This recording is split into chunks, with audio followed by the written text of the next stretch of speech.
Hello, my name is Nurulhuda binti Abdullah, and today I would like to talk about the US-China trade war turned into war currency.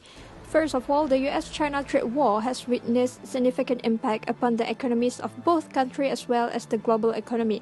US firms have started to have second thoughts on the assembly points in China.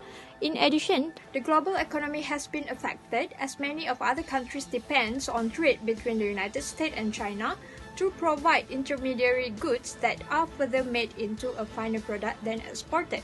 So this trade war turned into war currency when United States President Donald Trump directed the US Treasury to officially designate China as a currency manipulator after Beijing allowed the yuan to depreciate below the symbolic level of 7 yuan to the United States dollar. Due to this reason, it led to a currency between the United States and China. So next, what is war currency? A war currency occurs when two countries take steps to lower the value of their currency to try to gain a competitive edge over each other. A cheaper currency typically makes a nation's export more affordable for foreigners and make import more expensive. So this action tends to protect a country's manufacturer, in particular from a foreign competition. Next, weaker currency refers to the legal tender of a nation that has seen its value decrease in comparison to other currency. Weak currency are often thought to be those nations with poor economic fundamentals or systems of governance. In practice, currency weaken and strengthen against each other for a variety of reasons, although economic fundamentals plays more a primary role. So weak currency may help countries export gain market share when it's good or less expensive compared to a good price in stronger currency.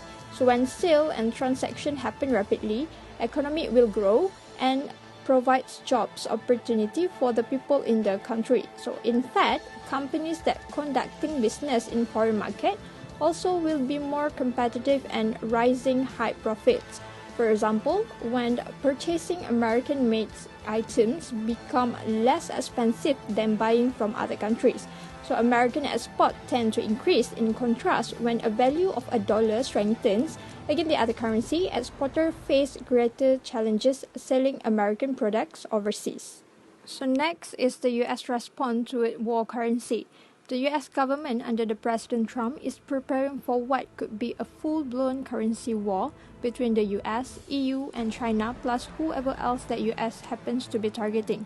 So in 2018, the Chinese yuan has strengthening hitting 6.25 to the dollar, but due to the China opening its economy to more foreign investment, the Chinese currency weakened.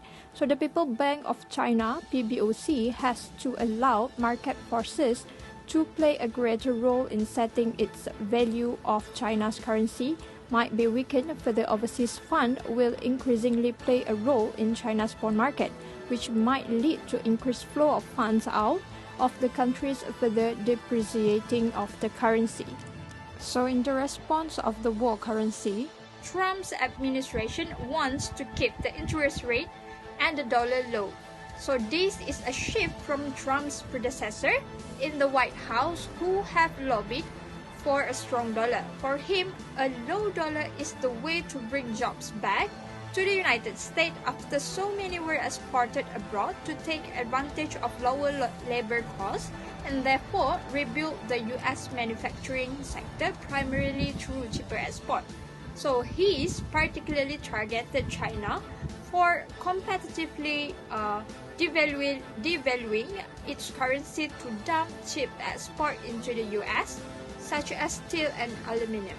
So in conclusion, if yuan gets appreciated, it would cost China government to buy lesser of the United States Treasury bonds, and subsequently bond prices will fall and bond yields will rise. Finally, it will hamper improvement in the US economy.